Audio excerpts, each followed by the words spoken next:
Is it too late to invest in Australian property? Have you missed the boat? Or is there plenty of capital growth, plenty of money to be made? Everyone's saying interest rates will go up and therefore prices will come down. If you're the sort of person that just wants to take the media headlines, big dramatic, sensationalistic headlines with a grain of salt and actually understand the data, then keep watching. My name's PK and I help people build passive income and wealth through the Property Investment Accelerator Mentorship Program using data without needing a $15,000 buyer's agent every single time. If you're brand new to this channel and you're interested in data-orientated, data-driven insights, hit the subscribe button, give it a thumbs up. I'd be super appreciative. Let's go into it. So, everyone's saying interest rates can only go one way, which is true, right? And therefore property prices can only go the other way. Well, that's the point of contention, right? And just before I go into the two key charts that I want to share in this video, the first thing I want to say is that there have been countries across the globe that have already started increasing interest rates. However, in their respective jurisdictions, for example, Turkey, house prices haven't necessarily gone down, right? So there's more to house pricing than just interest rates. There's demand and supply. Okay, everyone wants to talk about the demand side, like interest rates, like immigration, like negative gearing, tax outcomes, and all this sort of thing. Everyone forgets about the supply side, and that's why everyone's sort of miffed. In COVID, why have property prices gone up? Why are banks consistently wrong? Why are bank economists who get paid $2 million a year always repeatedly wrong in their forecasts for Australian house prices? And one of the reasons, in my humble opinion, is that they fail to understand the ground reality of the supply side. Okay, so let's go through two charts right now, help you give data-driven insights about why the Australian property market, there's no crash coming, guys. There's always markets within markets, but this should give you a lot of confidence about why there's a real floor, a real stability underneath Australian house prices. Let's go to the first chart. This is the first chart, all right? And what it illustrates, and by the way, both charts, the underlying data is from Key Global Investors. It's an investment fund, a managed fund, so you can go look at the underlying data yourself. But here it is that's being plotted. And what this is saying is quarterly Australian housing starts and completion. So basically housing starts or approvals, and then how many of those houses actually got built. Okay, we're going to deep dive on the supply side, and it's this kind of data, just before I get into it, it's kind of data that when you go deeper, that at a micro level, that's what I teach in the course, suburb by suburb.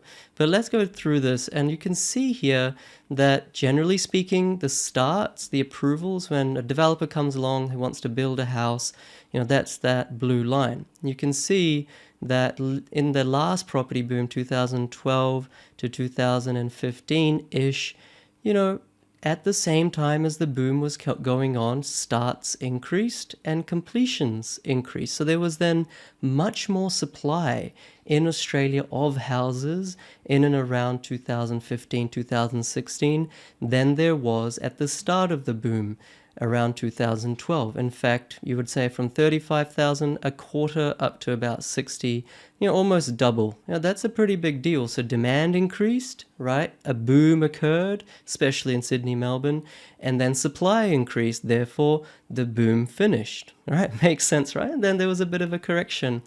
And when there's a correction, less approvals because people are like, well, I don't really want to build houses, and therefore less completions as well.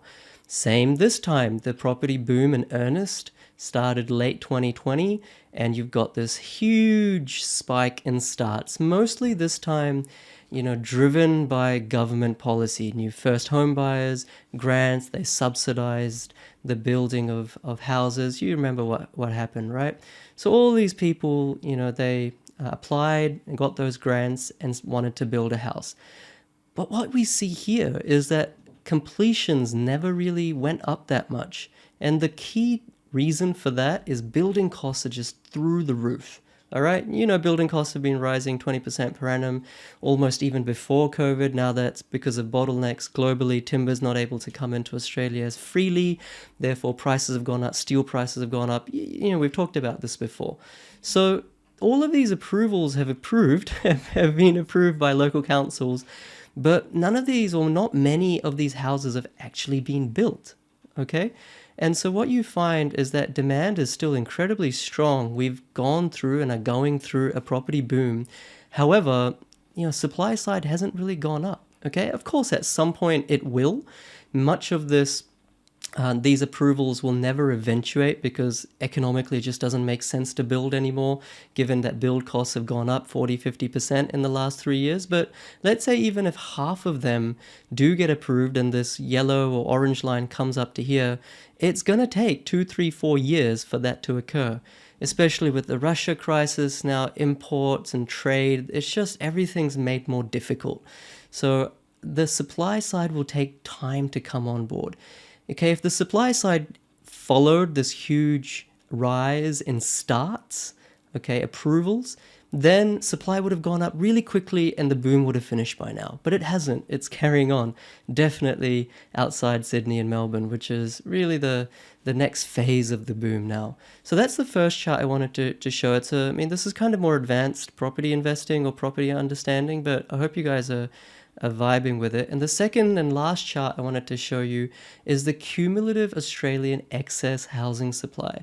All right, so in housing there is demand, how many people want to buy a house, and then there is supply. This chart, once again, same source, it's such a powerful chart because it explains that since the start of the last decade, 2010, there has never been a time in Australia where this blue line has been positive. In other words, there has never been a surplus of housing supply. There's never been excess housing supply. Excess housing supply is when prices drop because supply is more than demand. What this chart is showing is that there's always been more demand than supply. And you can predictively understand that. It makes sense. Check it out. The last boom, as I just said, mostly Sydney, Melbourne orientated, started, well, the previous one, 2012, and then it finished up at around 2015. You can see that excess supply was getting weaker and weaker. In fact, the shortage of supply was getting bigger and bigger to the tune of 140,000. All right. And then when the boom finished around 2016, you can see that. Why was that? It's because supply started increasing. It still wasn't in surplus or excess. It was still shortage, but the shortage was reducing.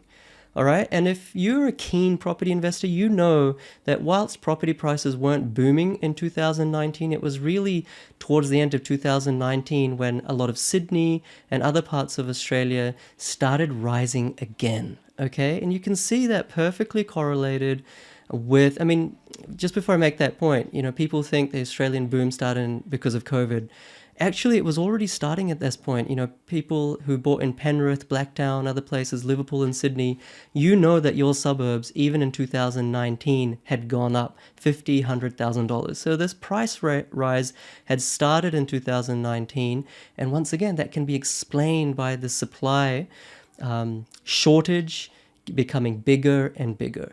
So now what we're seeing, the housing market in terms of supply was bolstered by the government, like I just explained in the last chart. So yes, approvals increased. Yes, the yellow line also increased. You can see that correlates with this. However, we're still in a shortage. We're still not in positive territory. We're still below zero. And what will happen in the next 2, 3, 4 years is that this line, yes, will become higher and higher. But then, with immigration coming on, demand will continue to rise. All of this supply will be sucked up and then will be cyclically going down again. Okay? It'll be like this again. Now, I don't, of course, know how much it will be or exactly when it will be. But the point is that these things happen in cycles, and there's never been a time in Australia where in the last 10, 15 years, where there has been excess housing supply. And going forward with the building cost, how difficult it is to get a house off the ground in Australia with cost of labor, cost of materials, there's just not going to be a time where we have excess housing supply. So Guys, that was a super technical video. I hope you stayed with me. You know, it's probably not a video for the masses. You need to have a keen interest, but it's a keen interest in property that will allow you to build wealth, to build a passive income, to exit the 9 to 5. You know, a keen interest in property is what allows you to have the knowledge, the education to do that. So the conclusion is everyone thinks that after a boom, there is going to be a bust. Okay? And that's true if the boom was a bubble. But what I've just explained to you is that the supply side is what will keep property prices healthy, stable over the next few years. Of course, not everywhere, not necessarily in, you know, really expensive parts of Sydney and places like that. But don't listen to the media headlines, understand what's really going on. Hopefully that brought you value. If it did, hit the like button, hit the subscribe button.